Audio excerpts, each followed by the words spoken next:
On the night of our 5th anniversary, Pablo came home smelling strongly of fish. He said, "Julia, let's try an open marriage." I didn't hesitate. I immediately agreed. Later, the topic rich air falls for a fish seller girl shot to the top of the trending list. Pablo's mother called me to the old family house to lecture me. "You can't lay eggs. And you can't even keep hold of a man. Julia, you're a complete failure as a woman." I nodded. "Oh, okay." Later, Pablo got tired of playing the wandering rogue and called me late at night. "Wife, it's my birthday today. Why aren't you home?" I bit my lip to suppress my breathing. After hanging up, I kicked David off the bed with one foot. "Are you a dog or something? Why do you bite so hard?" Chapter 1. Let the young master carry the medal of the first time, so he will remember me whenever he sees it. The picture attached was a small square cut from a blue floral bedsheet. Right in the center was a dark reddish stain. Someone in the comments asked, "Didn't you say before that there would be no future between you two? Was it really worth giving yourself like that?" The blogger replied, "True love never asks whether it's worth it. I would rather have the fireworks of a single moment than the fading warmth of ashes." He promised that after we separate, he'll arrange the best restoration surgery for me.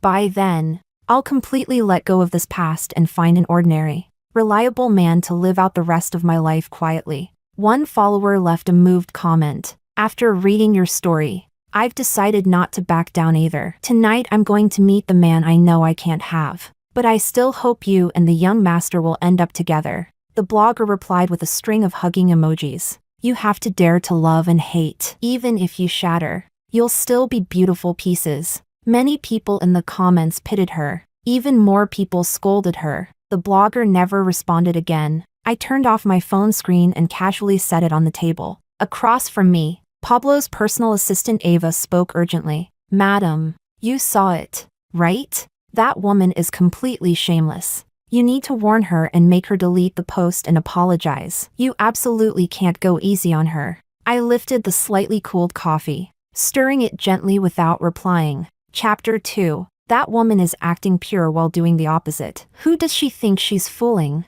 Treating that membrane like some kind of bargaining chip. She just wants to force her way into the position of wife. Pablo would never. "Why are you so worked up?" I interrupted Ava. "She's bragging about her own life. What does that have to do with you?" Ava choked on her words, her face flushing red. "I'm just upset on your behalf. Tricks like that are disgusting. Most people wouldn't stoop that low." Seeing that I said nothing, she continued in a persuasive tone. "If you personally deal with this trouble, Pablo will definitely see who truly cares about him and who can help him maintain his dignity. I'm just a small person. At times like this I can only stand by and feel anxious for you. I really feel wronged on your behalf." My fingertips brushed the rim of the cup as I laughed softly. "Last winter in the underground parking garage, you cried to Pablo saying you didn't want to remain the woman behind him forever. The dashcam recorded everything. So what is it now? Demoted from leading lady to stagehand, but you still can't give up acting? If you want to borrow my knife to clear the stage for you, at least wipe your own backside clean first." Ava's face turned pale instantly, and tears quickly gathered in her eyes. "I know you won't believe anything I say now, but I truly don't have any inappropriate feelings for Pablo anymore. You and Pablo have been together for so many years. Your relationship shouldn't be destroyed by a woman like that. A girl like her has nothing except youth. Pablo is just enjoying something new. After all, you're the rightful Mrs. Pablo." "Oh, who cares? Miss Ava, next time we meet, remember to call me President Julia." I stood up and walked past her, patting her stiff shoulder. "Put this coffee on your tab. Watching you act is exhausting for me too." Behind me came the sound of a cup shattering. I didn't look back. I pushed open the door and stepped into the sunlight. Chapter 3. When I opened the door, the house was filled with the aroma of food. Aunt Chen, the housekeeper, came out of the kitchen carrying soup, her face full of smiles. "Julia is back." Perfect timing. The dishes were just finished. "Today I made your favorite steamed coral trout, crab roe tofu, and the braised pork with eggs that Sir likes." I hummed in response and glanced at the table. 8 or 9 of the dishes were actually to my taste. I pulled a stack of cash from my wallet and handed it to her. "Thank you for the hard work." Auntie, today is a special day. You can go home early. She wiped her hands on her apron and happily took the money. Thank you, Julia. You're really too kind. Sir is truly blessed to have married you, beautiful, capable, and considerate. Happy wedding anniversary to you and Sir. May you stay harmonious and grow old together. I curved my lips into a faint smile. I didn't respond and simply sat down to eat quietly. Childhood sweethearts. Perfectly matched families, this marriage had once been wrapped in the skin of a fairy tale. Until Pablo's birthday last year. I canceled my afternoon meeting and drove to Pablo's company to give him a surprise. In the corner of the underground garage, the lighting was dim. Ava was pinned against the car door by Pablo. Dressing like that. Aren't you just asking me to do you? Ava breathed rapidly, choking softly. Pablo, I don't want to sneak around like this every time. Pablo sneered. Isn't sneaking around exactly what you like? The two of them staggered into the back seat together. The car door slammed shut, and the car began rocking ambiguously. I gripped the steering wheel, my knuckles turning white. On the passenger seat lay the sapphire brooch I had personally designed, intertwined stars and moon. I didn't know how long passed before the ghost finally stopped shaking. Only when their taillights disappeared at the exit of the garage did I slowly release my stiff hands. The car was deathly silent. I picked up the beautifully wrapped gift box and opened it, taking out the card that read "Together year after year." I slowly, very slowly, tore it into pieces. Then I picked up my phone and called my assistant. That star and moon brooch Mr. Lee admired at the studio last time, pack it up tomorrow and send it to his residence. The fairy tale shattered, but it also made everything crystal clear. A heart can break, but accounts must remain precise. I called my elder sister, Diana. I studied art and jewelry design to expand my reputation, becoming the family's brightest public symbol. While my elder sister never married, seized real power, and became the iron-blooded heir of the family. Sis, if I divorce Pablo, will it greatly affect the family? There was a moment of silence on the other end. It will, but not much. Just a scratch on the surface, it won't damage the bones. Then, I paused. How long would it take you to short Pablo's family? The voice on the receiver instantly shifted from lazy to excited. My dear princess, I'm glad you're finally thinking like this. 1.5 years. For an old aristocratic family like theirs. You can't rush it, you have to take it bite by bite. All right. My voice was calm and steady. Losing the one you love might only keep you awake tonight. But losing money, reputation, and social status, that's what makes someone wake up in regret for the rest of their life. Chapter 4. The fish was fresh and the tofu tender. I ate attentively. At 9:30, the door lock clicked. Pablo came home. He smelled of alcohol and the salty fishy odor unique to a seafood market. It made my stomach churn. Last year he had smelled of white flowers. At that time he froze at the door, his Adam's apple rolling nervously as he waited for me to explode. But I had simply thrown that coat into the trash. I didn't ask anything. Some filth needs no questioning, only disposal. Pablo tossed his coat aside and didn't mention the anniversary. Haven't eaten yet? Waiting for me? I already ate. The leftovers are in the kitchen. I turned a page of my book without even raising my eyes. Pablo walked over and leaned his hands on the table, bending down close. There was an unbearable desire to share in his tone. Do you know why I'm so late today? I took Helen home. She insisted on showing me the new goods she just got. He licked his lips, his tone sticky. The water in the plastic basin was murky and smelled fishy. She reached in to grab something, and the fish thrashed violently. Water splashed all over her, and her skirt became completely transparent. For a moment I remembered the early days of our marriage. Pablo wearing an apron in the kitchen making fish soup for me, clumsily holding up a spoon and saying, "It's my first time cooking this. You're not allowed to laugh at me." Chapter 5. I picked up the glass of water beside me and took a sip. Oh, so did the fish die in the end?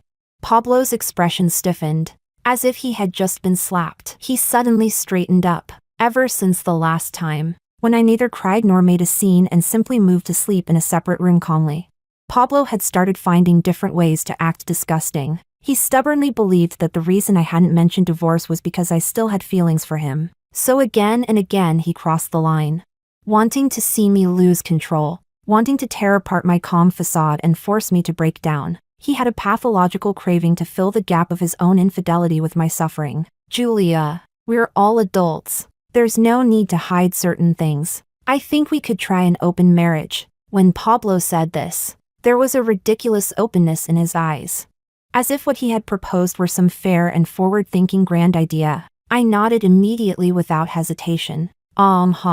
Sure. Pablo's pupils suddenly shrank. My easy agreement had once again exceeded the script in his mind. That's all the reaction you have? Julia, do you even have a heart?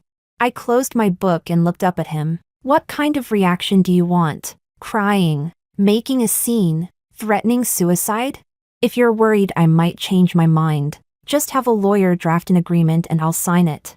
I'm busy. I don't have time to play games with you. Pablo looked as if he had been stabbed and stepped closer step by step. Busy with what? Guarding this empty house and pretending to be noble? I'm telling you, even if it's open, you'd better behave and remain Mrs. Pablo. Don't go out and embarrass me. If anyone dares touch you, I'll kill him. I didn't speak. I simply stared at Pablo coldly. When he failed to get the reaction he wanted, his reason finally snapped. One hand grabbed my waist roughly, his lips trying to press against my neck. I'm your man. Touching you is perfectly natural. I didn't hesitate. With one hand I grabbed the jade ashtray from the table. I had specially bought it at auction for his birthday the year before. Back then Pablo had said, "My wife chose it, so I'll use it every day." With a dull thud, bang, Pablo's body swayed once.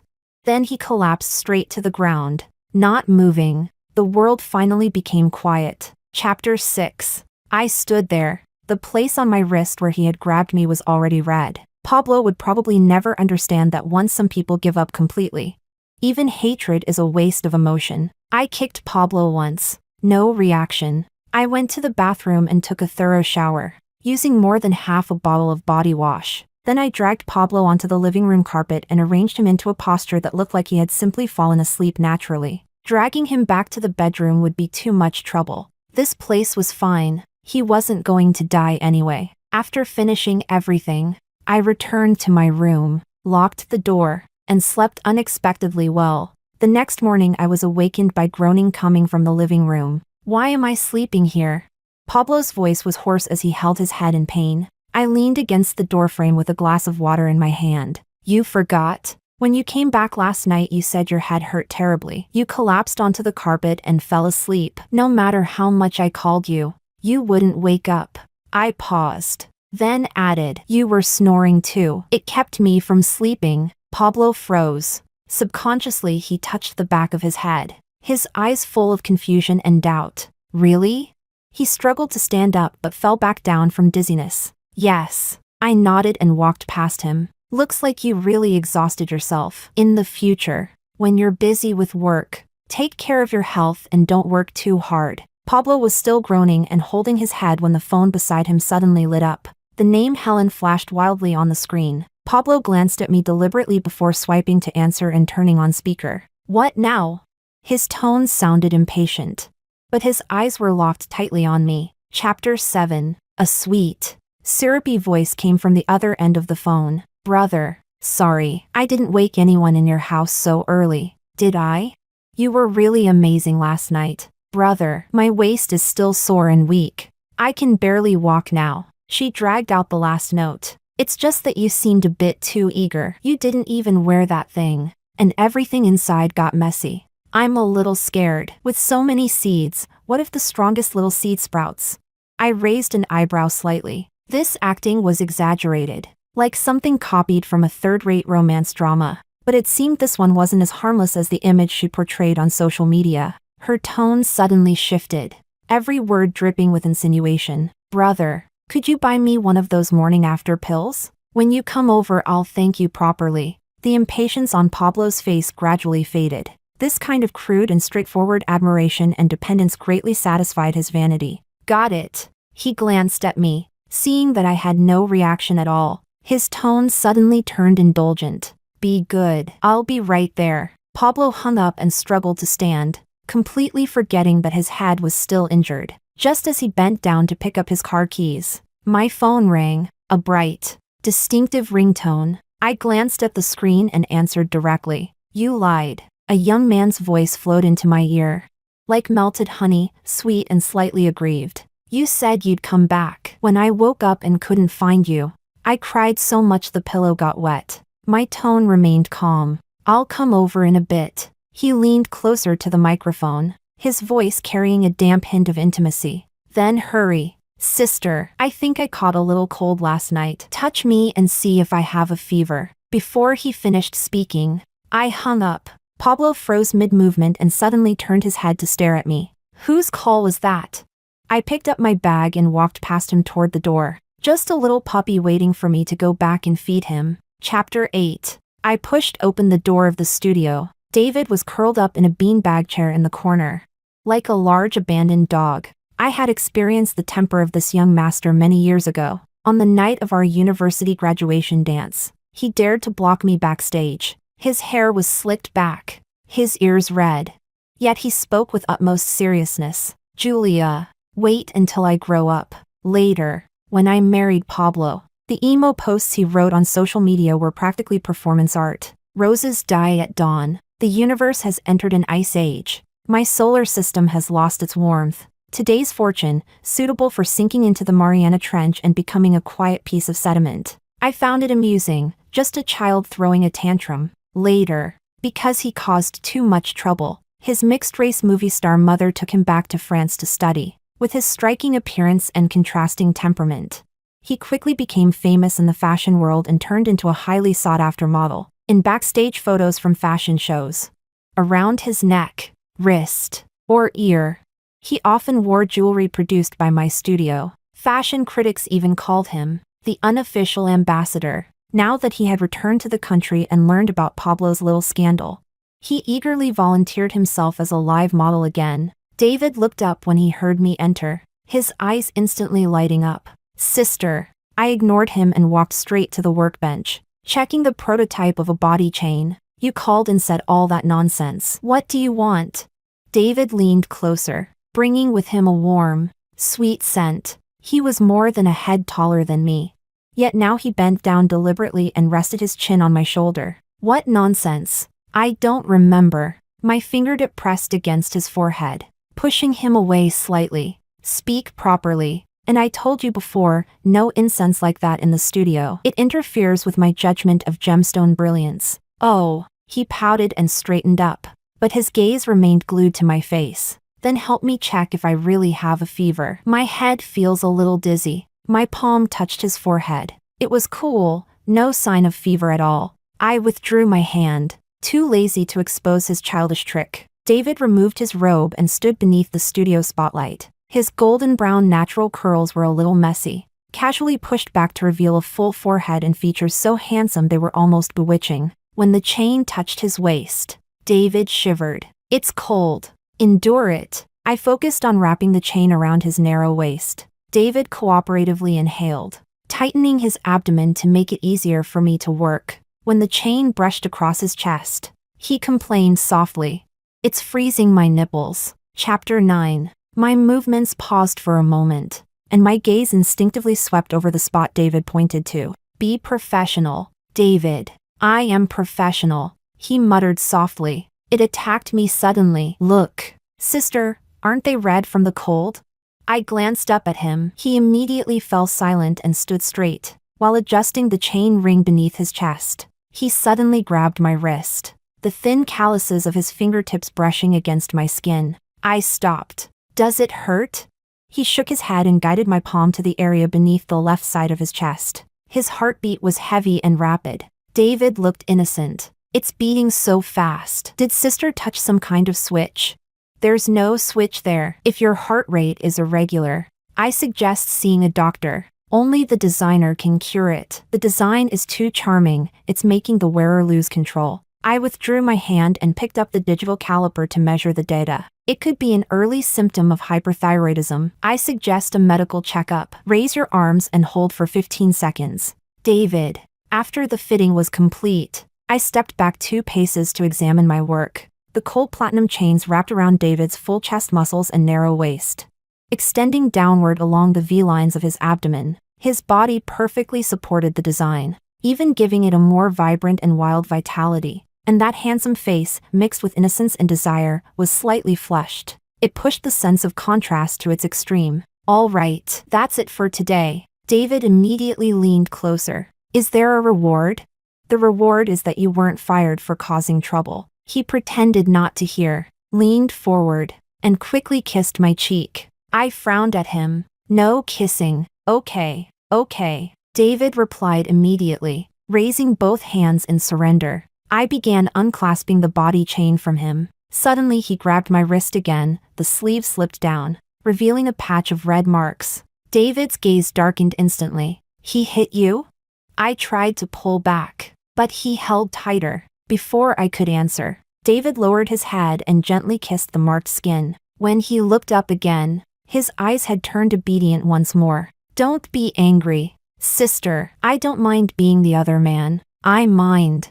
I pulled my hand away. You can leave now. The studio door closed. After a moment, I clicked my tongue softly. What a troublesome large dog. Chapter 10. After David left, the studio returned to silence. I walked to the window and pushed it open a crack. The cold night breeze poured in, dispersing the faint sweetness that had been distracting me. I put on my magnifying visor and gloves, then picked up the engraving knife. The world quickly shrank to the tiny space beneath the magnifying lens. Only lines, curves, and the subtle changes of light and shadow. Outside, the sky gradually shifted from pitch black to deep indigo, then slowly brightened with the pale light of dawn. When the final chain ring was reassembled, I turned off the spotlight and removed the visor. My neck and shoulders throbbed with soreness, and my eyes were dry and aching. But looking at the body chain on the workbench, shimmering softly in the first light of morning, a pure sense of satisfaction overwhelmed all physical exhaustion. It was more dreamy, more beautiful, and closer to the bold design I had imagined. I placed it into the safe and tidied the workbench. My phone was charging quietly nearby. The screen lit up, showing several new messages. After checking the schedule my assistant had sent regarding Pablo's arrangements, a piece of entertainment news popped up. Hashtag rich heir involved with fish seller girl? Intimate garage photos exposed hashtag. The attached image was a blurry snapshot. Pablo's Rolls-Royce Ghost license plate could barely be recognized, and a petite figure was half embraced by Pablo and pushed into the passenger seat. The girl's face was unclear, but the slightly faded floral dress she wore was quite recognizable. I raised an eyebrow and tapped it open. Sure enough, the comment section of the exposé was already blazing with discussion. Holy crap, Pablo? Is this real?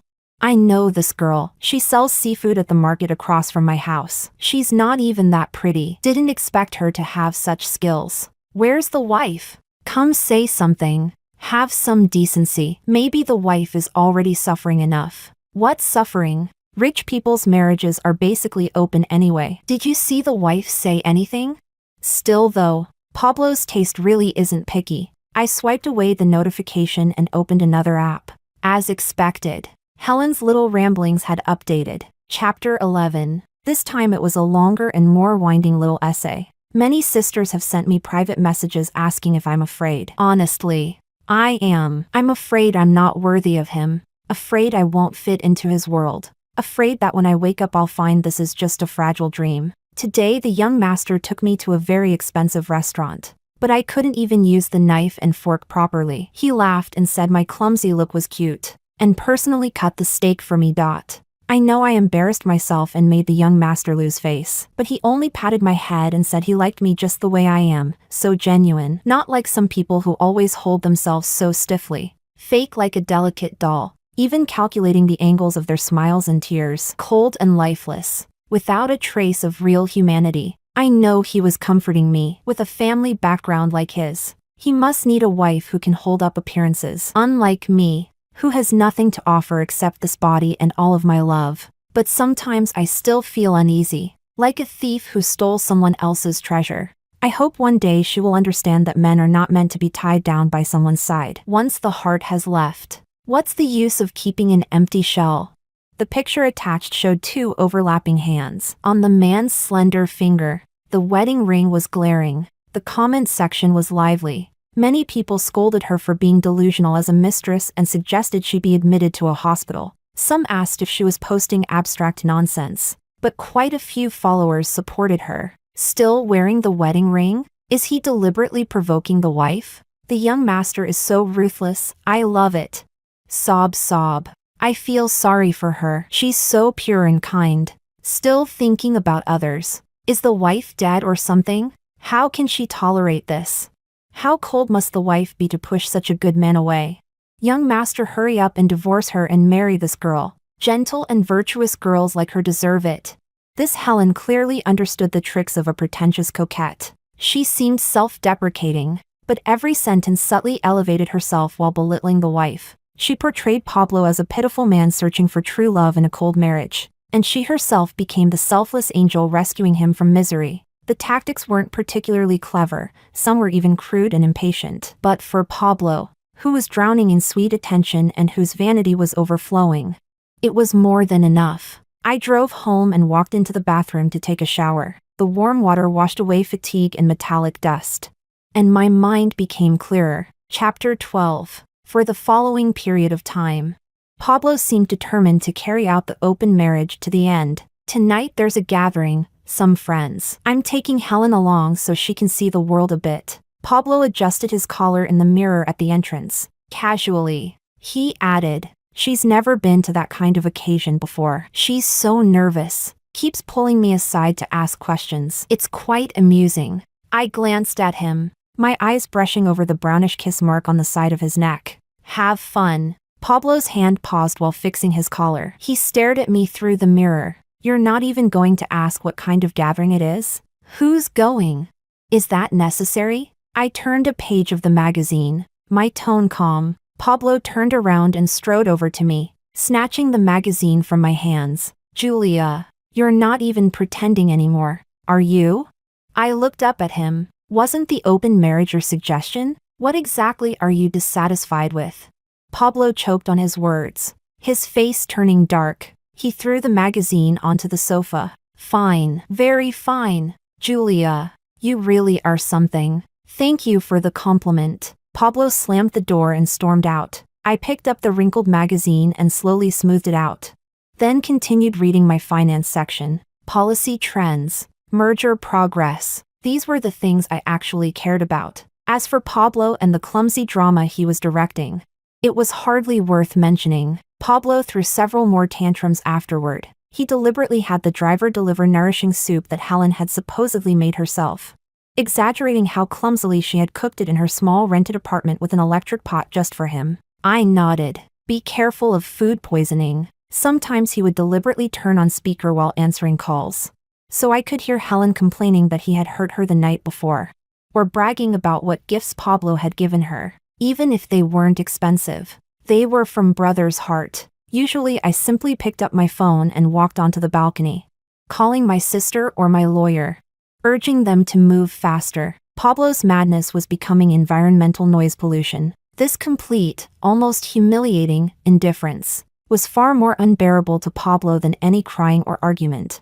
He grew increasingly restless and irritable. He even went to the company less often. It seemed that only when he was with Helen could he find the unconditional admiration he craved. Chapter 13. Pablo, that useless piece of trash, didn't go to the company again. Third time this week. My older sister pushed the tablet toward me. The stock price of Pablo's company was a sea of miserable red. He doesn't even have the strength to throw a proper punch. He's already driven himself mad first. She sighed and tapped the table with her fingertip. Back then I thought since he was older he'd be more mature. Better than that kid David. Now I see I was blind. I took a light sip of tea. A person's character has nothing to do with age. I really can't understand it. My sister's tone sharpened, clearly angered by the discussions online. That useless Pablo actually chose someone like that? The entire internet is laughing at you for losing to a fish seller. I can't swallow this humiliation. I set the teacup down, my gaze calm. Sis, you should be happy. The crazier they become, the more advantageous it is for us. As for me, trash is trash, and gemstones are gemstones. If he jumps into a garbage can, it means he's going bankrupt. Not that I'm depreciating. When have you ever seen a gemstone needing to prove its worth more than garbage? I opened my email interface and handed the screen to my sister. A few days ago, Helen had posted a new update on her social media. It showed Pablo's sleeping face, The background was Pablo's office. On the corner of his desk lay an internal financing agreement from Pablo's company. When I saw it, I almost laughed. Could it be that this Helen was actually a commercial spy sent by Pablo's company's competitors?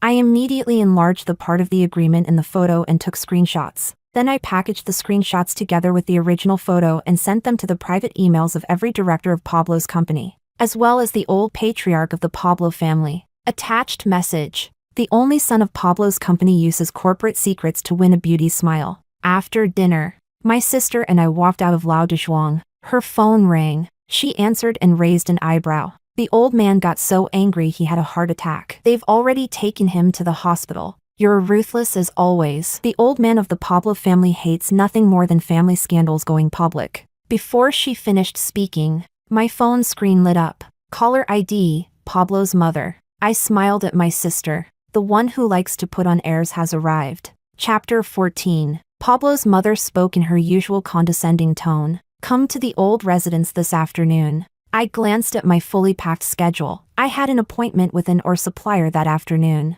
I have an important meeting this afternoon. If there's something, just say it over the phone. Her voice instantly turned cold. What meeting could possibly be more important than family matters?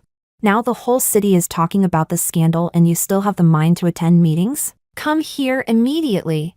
The call ended abruptly. I put down my phone. Adding more fuel to the fire would be fine, but there was no need to rush. After meeting with the ore supplier, I arrived 2 hours late. I pushed open the door of the tea room in the Pablo family's old residence. Without waiting for the butler to announce me, I walked straight to the main seat, the rosewood armchair that Pablo's mother always sat in. Then I sat down. When she walked in, the carefully maintained expression on her face instantly froze. Julia, is that your seat? Get up. I didn't move. I poured myself a cup of tea. The temperature was perfect. Look at the mess you've made. Pablo's mother threw a stack of printed papers in front of me, letting a lowly fish seller ride over our heads and cause trouble. You've completely disgraced the Pablo family. You can't even produce a child. And you can't keep your man. Julia, you are a complete failure as a woman.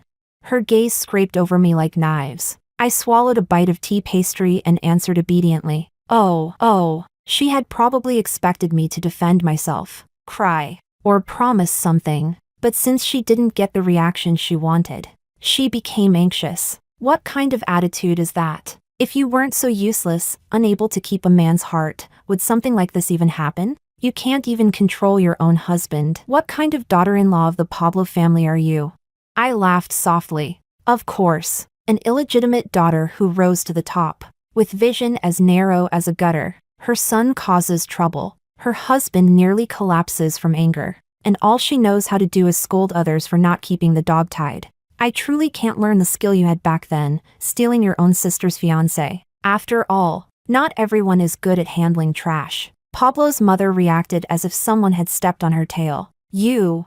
I didn't give her the chance to explode and continued delivering the blow. Pablo isn't a dog I failed to keep tied. He's a son you failed to raise properly. If you really care about the Pablo family's reputation, you should control him first. Don't let him go around feeding fish with company secrets. Pablo's mother trembled with rage. She grabbed a teacup, ready to throw it. I stepped back and reminded her with a smile. Careful, too much anger harms the body. Her pupils shrank suddenly. Her face turned from white to green, but she couldn't utter another word. Finally, she collapsed backward. The butler cried out in panic. Doctor, call the doctor. I stood up and straightened my clothes, looking down at Pablo's mother's miserable state. Don't worry, the hospital should still have empty beds available. Chapter 15. Pablo learned from his mother about my insolent behavior. That very night he actually came back, reeking strongly of alcohol. He blocked the bedroom door and demanded an explanation. So you're satisfied now? You made my mother that angry. You're mistaken. The one who angered her was you. I was drying my hair and tried to walk past him, but Pablo grabbed my wrist, gripping hard. Julia, what exactly do you want? That's the question I should ask you. An open marriage, you proposed it, and I agreed. So what exactly are you making a fuss about now? Pablo was momentarily speechless, then became angry out of embarrassment. I can't stand that superior look on your face. Like you're living even better without me. That's the truth. You.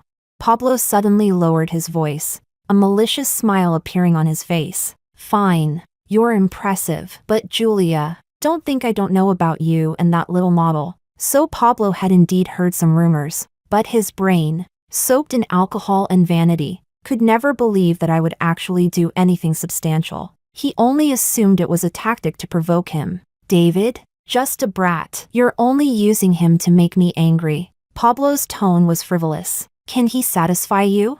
I hear the modeling circle is pretty messy. Be careful you don't catch something. He was obsessed with provoking me in the most vulgar way. What he didn't realize was that he had long lost the qualification to affect my emotions. I looked out the window at the gradually extinguishing lights of the city. Pablo, my voice was very soft. The way you are now is really pitiful. I walked past him into the bedroom and locked the door. Outside came the sound of Pablo kicking the door angrily and cursing indistinctly. It continued for a while before finally falling silent. I leaned against the door panel and took out my phone. The screen lit up. It was a photo sent by David. He was wearing the modified body chain, standing in front of a huge floor-to-ceiling window with the dazzling city nightscape behind him. The play of light and shadow outlined the perfect lines of his body. Restraint and wildness coexisted in the chains. He looked at the camera with an innocent yet teasing gaze. His lips a vivid red. Looks like it misses you a little. Chapter 16. I looked at the photo and tapped my finger on the screen. Not focusing on your runway shows?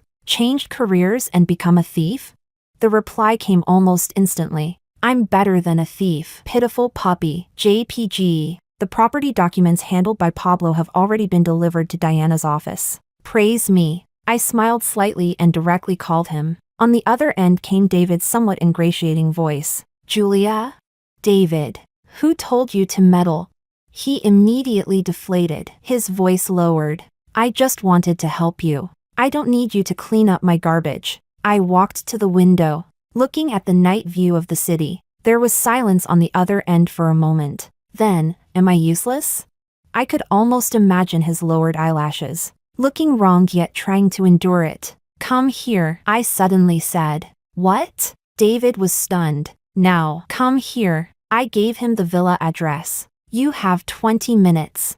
18 minutes later, the doorbell rang. I opened the door. David stood outside, breathing slightly fast, his hair damp with the night breeze, his eyes astonishingly bright. I reached out, grabbed the string of his hoodie, pulled him inside, and shut the door behind us. David obediently let me press him against the wall. His Adam's apple moved, his eyes both expectant and nervous. Close your eyes. He immediately obeyed, his eyelashes trembling lightly. I didn't kiss his lips. I simply leaned closer and placed a very light touch, so light it could hardly even be called a kiss, on his eyelid. Just a brief touch. Then it was gone. David suddenly opened his eyes, staring at me in disbelief, the tips of his ears quickly turning red. Julia. Reward. I stepped back, my tone returning to calm, and also a warning. If you make decisions on your own again next time. My gaze swept over him. It won't be this simple.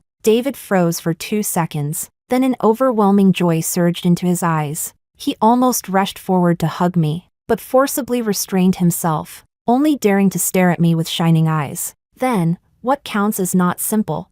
I raised my hand, tapping lightly against his chest and pushing him away from the door. That depends on whether you dare to do it again next time. I opened the door, signaling him to leave. Now, go back. David looked back every few steps as he left. The moment the door closed, I leaned against it and softly let out a breath. Chapter 17. When Pablo's mother called me to the old residence again, I didn't go. Instead, she came directly to my studio, her face glowing with unconcealed joy. Julia. Wonderful news.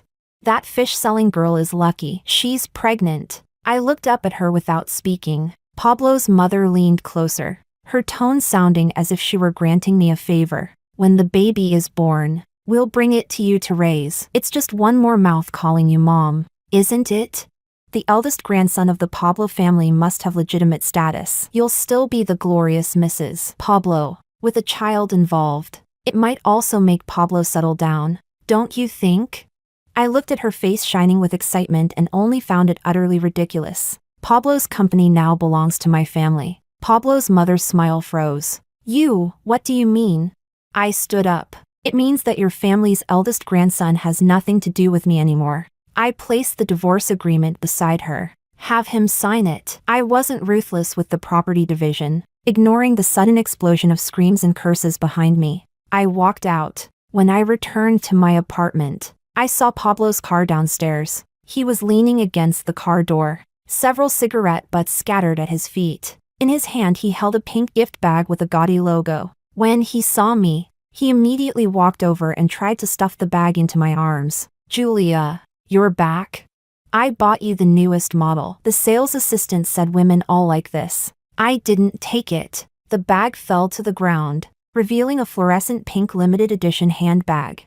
So ugly it was striking. Pablo's expression stiffened, and he forced a smile. You don't like it? That's fine. Tomorrow I can. Pablo, I interrupted him. I gave the divorce agreement to your mother. Didn't you receive it? The smile disappeared from Pablo's face, and his voice grew impatient. Julia, how long are you going to keep this up? I've already cut things off with those women. I'll deal with that child too. From now on I'll come home every day and we'll live properly together. All right? As he spoke, he even tried to grab my hand. I stepped back and avoided him. Deal with it?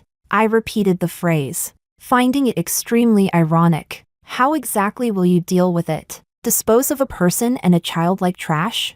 Pablo was stunned into silence. I swiped my card to open the building entrance and didn't look at him again. Don't come here anymore. It's annoying to see you. Julia! He shouted from outside. I won't sign it. Don't even think about getting a divorce.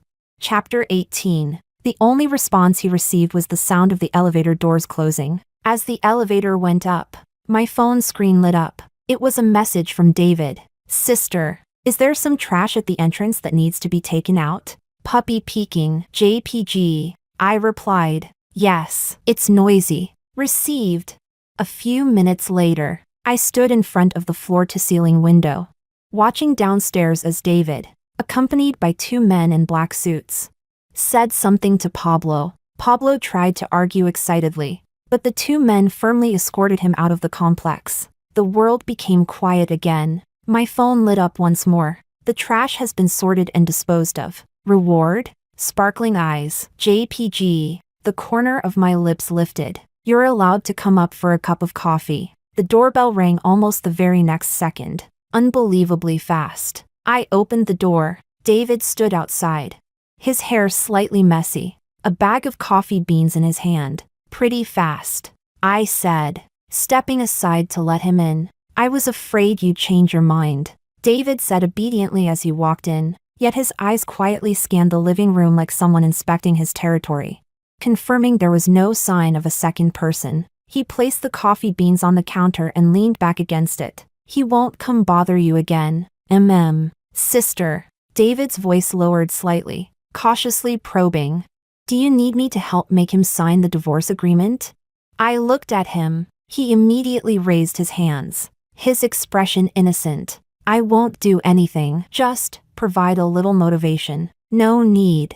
I walked over and picked up the bag of coffee beans. It was the brand I usually drank. That woman won't let him go. Thinking about Pablo being endlessly entangled by Helen, yet still unwilling to give up that pathetic bit of vanity. I found it ridiculous. David studied my expression and suddenly asked softly, Sister, are you sad? I raised an eyebrow at him. About whom? Pablo? Or that marriage?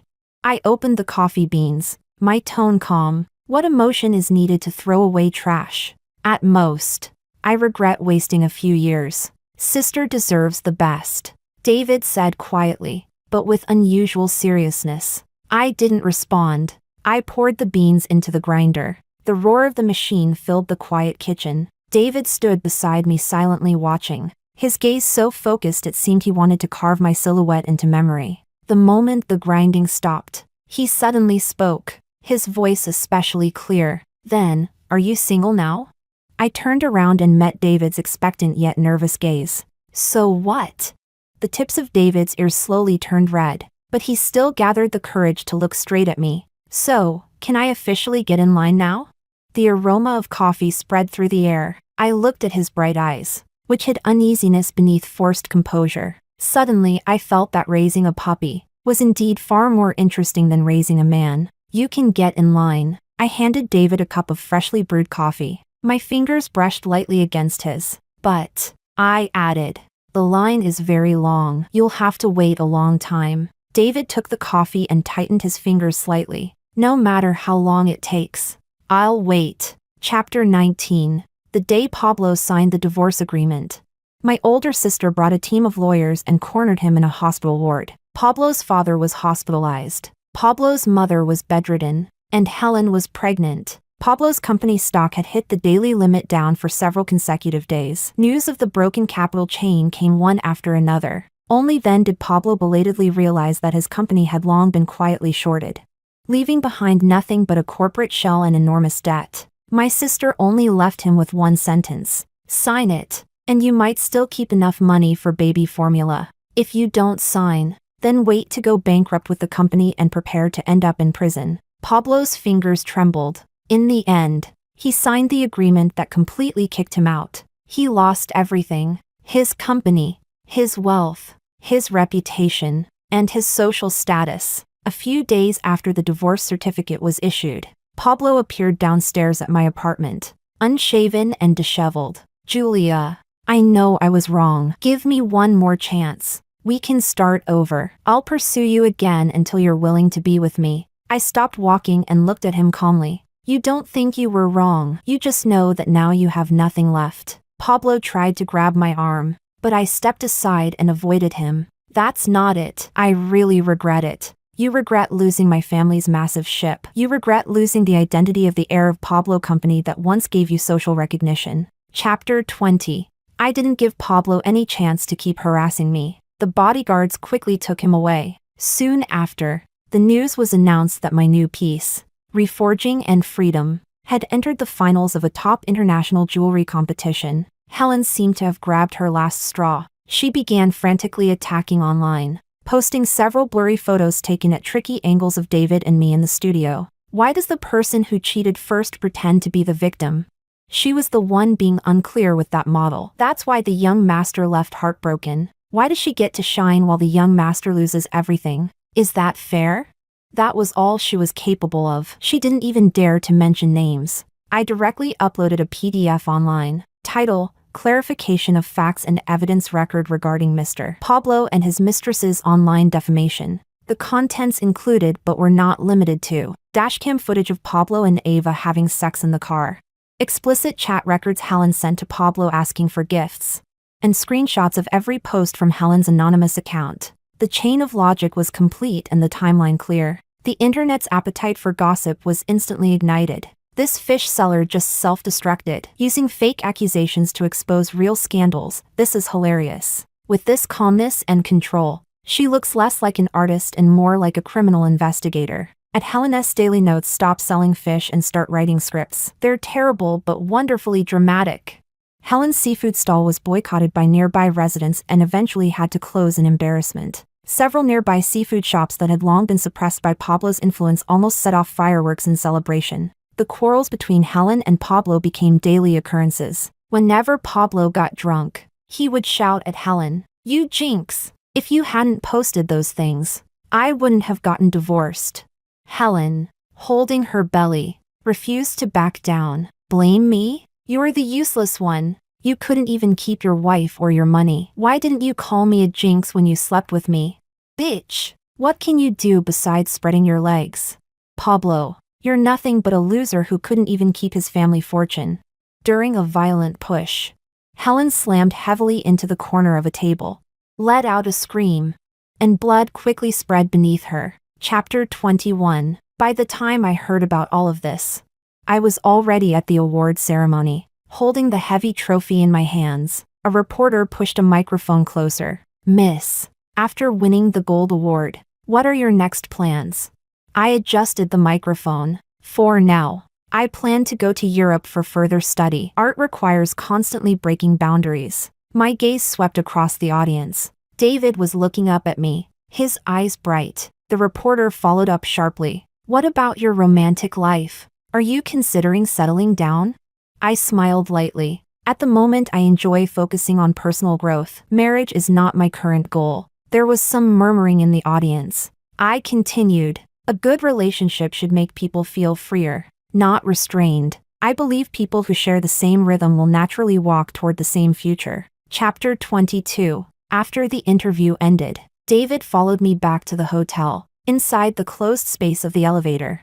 There were only the two of us. He stood behind me, his gaze almost tangible. The elevator went directly to the top floor and the doors opened. I didn't turn around, but I could sense him following closely behind me. The soft carpet in the corridor absorbed our footsteps but amplified our breathing. David stepped forward quickly and slipped his fingers between mine without hesitation. Locking our hands together. How long will you be gone?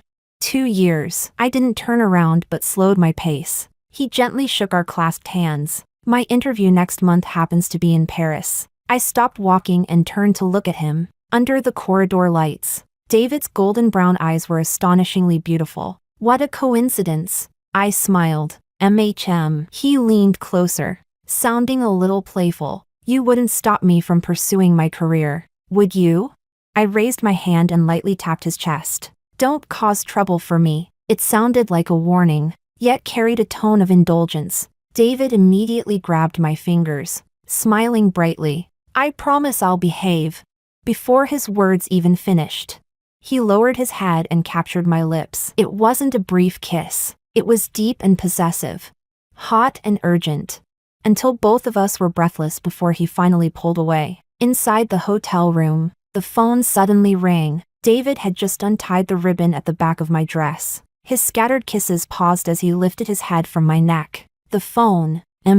I didn't move. David took a deep breath, pulled my phone from my bag, glanced at the screen, and his lips immediately curled downward. He turned the screen toward me. Pablo. So noisy, I said. David hung up decisively. Then he turned back, trapping me between himself and the bed. His forehead pressed against mine. The phone rang again insistently. David clicked his tongue, pressed the speaker button, and shoved the phone into my hand. Meanwhile, he buried his face in my neck, his warm kisses spreading deliberately. On the other end, Pablo was obviously drunk, speaking incoherently. Wife, today's my birthday. Why aren't you at home?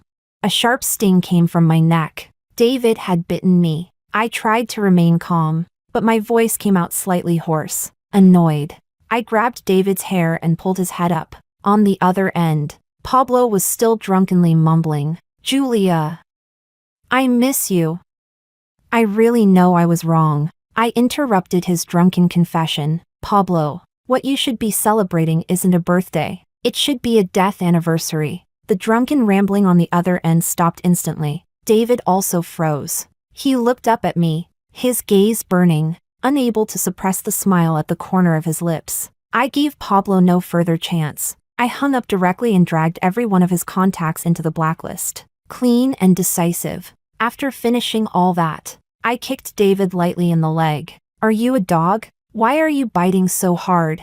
David unexpectedly kicked off the bed, looked up. His eyes were slightly red, probably from excitement. I felt speechless. Go take a shower. You smell like a dog. David grabbed my calf and bit it again, this time gently. Then he lowered his head and rubbed his forehead against my knee. Then don't lock the door. As he reached the bathroom door, he turned back again. For the apartment in Paris, can I live next door? I kicked off my high heels and glanced at him. That depends on your performance tonight. David's eyes lit up instantly and he almost bounced into the bathroom. The sound of running water began. I rubbed the bite mark on my neck and walked to the window, looking out at the dazzling lights of the city. The road ahead was still long, but the scenery would probably be worth it.